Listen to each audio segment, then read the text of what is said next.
Oh, hey there. This is Wayne with the hockeynuts.com, and I decided to start a daily series. I'm not sure how long it's going to go, but I figured I've got about a 30-minute drive to work every day. Why don't I use that time, other than driving, of course, to talk about the previous night's activity around the hockey world. So that's what I'm doing. So this is the very first of who knows how many. I'm not sure how long I'll do this, but this is the very first edition of what I will call the Hockey Nuts Morning Drive. And then, of course, that's the main title, of course. Just a couple of things before I get going. Of course, as you can tell, I'm actually driving while I do this. I've got the camera mounted to the windshield, so I don't have to touch anything. My main focus during this, obviously, is still to drive. But I'm just going to talk to the camera or talk to you guys while I drive, almost as if there was somebody in the car with me. Obviously, there's nobody with me today. I'm just commuting to work. So that's what I'll do rather than a daily. I've been considering doing a daily podcast, but with my work schedule being as erratic as it is, there's just no way I can consistently do a daily podcast recapping the day's news, other than doing something while I'm driving. I'm getting a terrible reflection. Oh, I see. The sun is just over my shoulder. There we go. I gotta adjust it down a little bit. All right.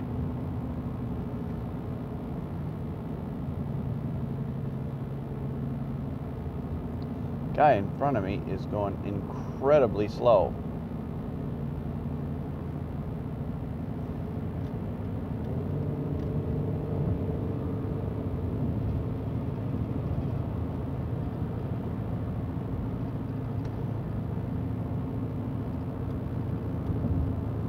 Okay, so back to it. Man, that sun is just, hang on.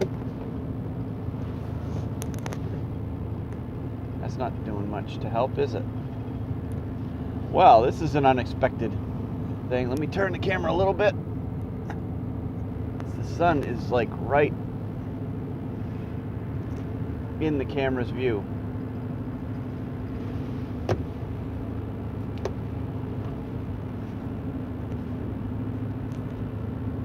Oh, come on.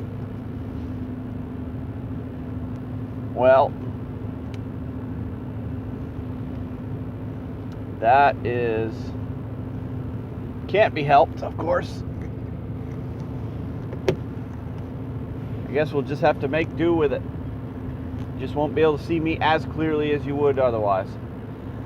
But anyway, so that's what I'm going to do. I'm going to do a daily morning, what I'm going to call morning drive, and then when I get to work, I'll upload it. So, here we go. Last night, there were 4 games. Last night was the opening night of the NHL season. And the 4 games, I didn't get to see them all because I actually had to go pick up my daughter at the local bus stop as she was coming home for her fall break this weekend from college. So I got to see parts of 4 games, and I watched highlights this morning when I got up. But just to run down the scores real quick, the Senators beat the Maple Leafs 5-4 in overtime. The Blues beat the Blackhawks 5-2, but that game was a lot closer than the score indicates. The Flames went into Edmonton and lost 7-4, and the Sharks beat the Kings 2-1. So those were the 4 games last night. And just to talk about a few of those games, the Oilers, well, we'll start off with the early games. The Leafs and the Senators. That was a huge night for Auston Matthews. Obviously, first game of the year, he's a rookie. So last night was officially his NHL debut. And what does Auston Matthews do? He just comes out and scores 4 goals. No big deal. It's amazing to watch these young kids coming into the league. I'm totally excited for what's to come in the next several seasons as we get a lot of these young kids coming into the game. I think the NHL is heading for the next several years into a renaissance and the return of the great individual player. Yeah, Matthews had his hat trick before, I think it was before the halfway point of the game. He had 3, and then later on in the game he scored his 4th goal. And they were saying he was the first player in modern era to score 4 goals in his NHL debut. Now there were 2 guys back in 1917, which was the first year of the NHL. There were 2 guys in the very first game of their careers. Obviously, the first year of the NHL means it would have been their first NHL goal or NHL game.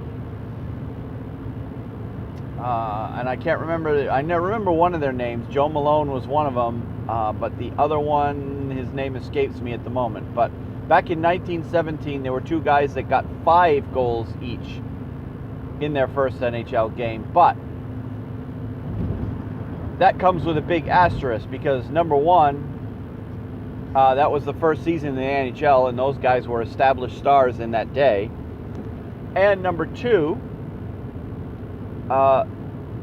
forward passes were not allowed in the game at that time. They had to only pass the puck backwards, which must have been an interesting game to watch because it would have been a very different game for sure if you didn't allow forward passes. So that created a situation where guys were trying to carry the puck up as far as they could and then pass it back to somebody who would, I don't know how that game would have been played. Obviously there was no TV back then, so I don't know if there's any video that exists from those days. I mean, radio, for crying out loud, hadn't even been invented yet. And the third thing about that era is that came at a time where hockey teams dressed only like 7 players. 7, 8 tops. So players played the entire game for the most part. So if you were to take today's game and today's stars, you were to take the first line off of each team, and if you were to cut the rosters back to, let's even say, 10 players, you'd see a lot more scoring from the guys as well. And obviously it'd be fewer guys in the league, so the top 2 lines for each team essentially would be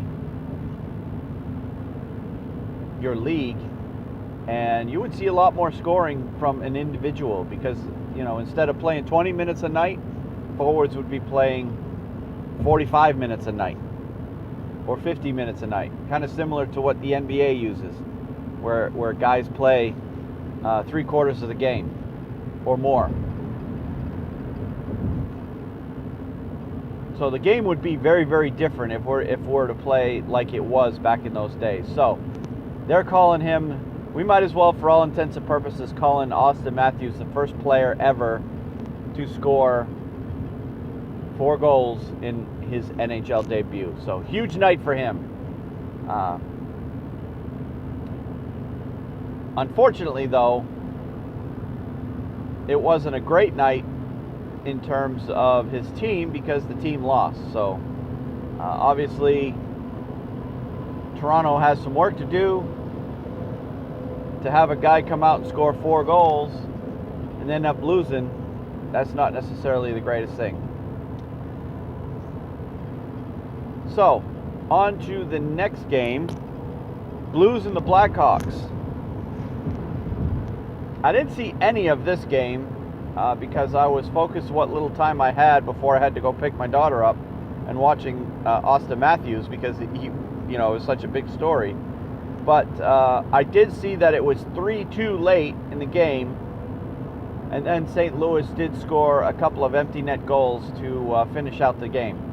One of which went in by Chicago, putting it in their own net. Defenseman dropped it back to, I can't remember which defenseman it was. I think it was Seabrook. Dropped it back to Patrick Kane, dropped a pass back, and the pass missed Kane. It wasn't that Kane missed.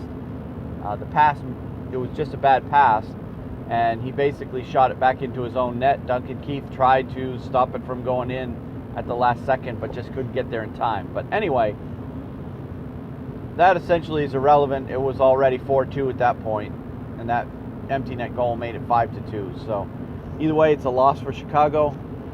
Chicago starts off 0-1. St. Louis 1-0. One thing I did notice, though, in the highlights for St. Louis, and I'm going to have to look into it when I get home, is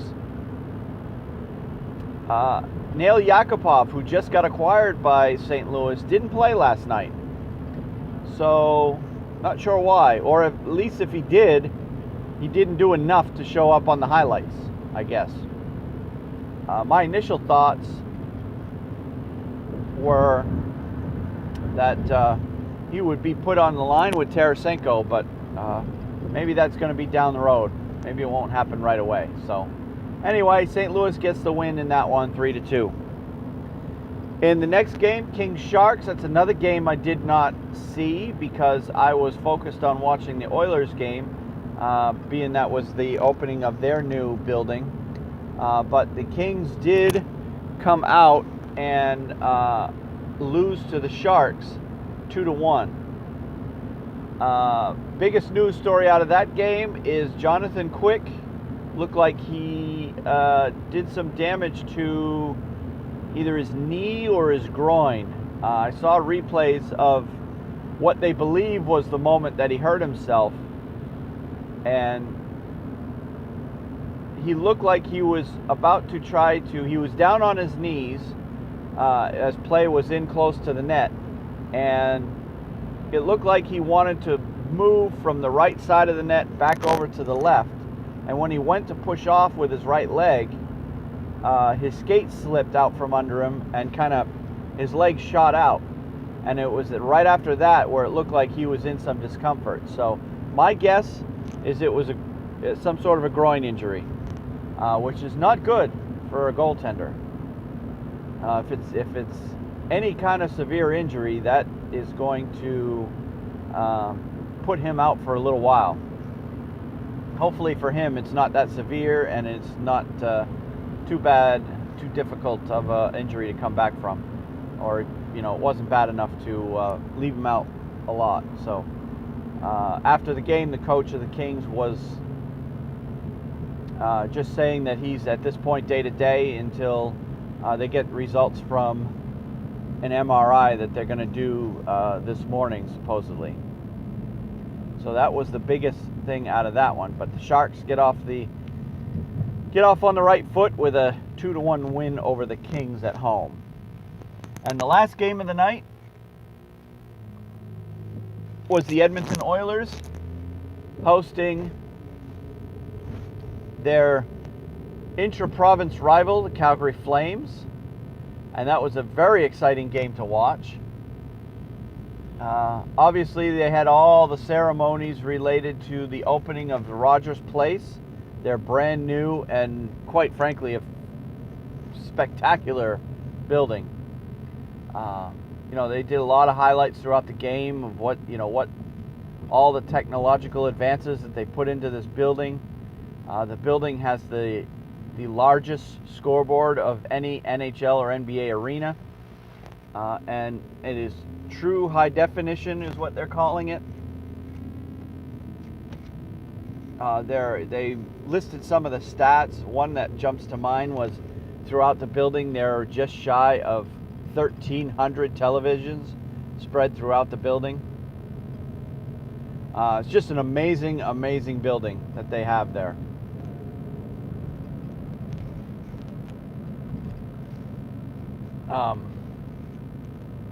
But once all that got aside, they've even brought in the greats from the past to help celebrate the opening of that building. Gretzky and Messier came out for a one-lap skate before the teams came out to what they termed pass the baton from the old regime to the new regime, or from the old arena to the new arena. It was a nice little ceremony. I did watch it this morning on replay.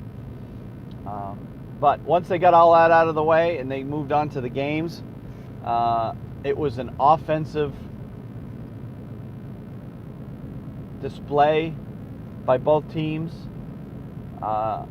Edmonton essentially won that game going away. It was close for most of the game, but Edmonton came out and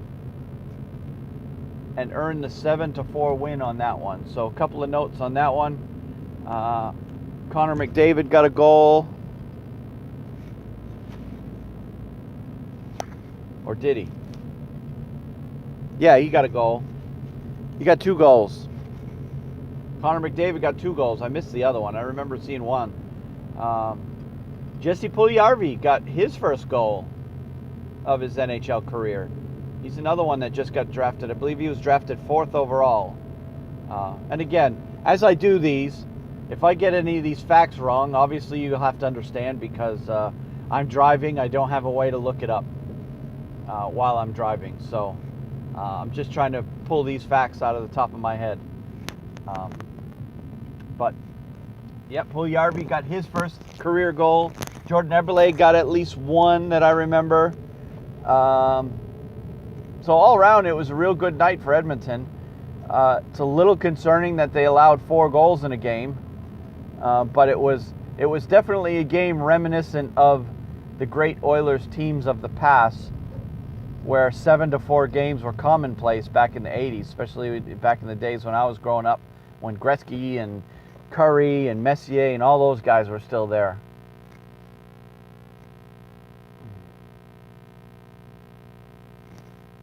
But it was a real good game. It really, really was an entertaining game, and I'm really looking forward to watching Edmonton Oilers games in the future. I think they are, at least, so far this season, they have cemented their place as one of my favorite teams to watch coming out of the Western Conference. Because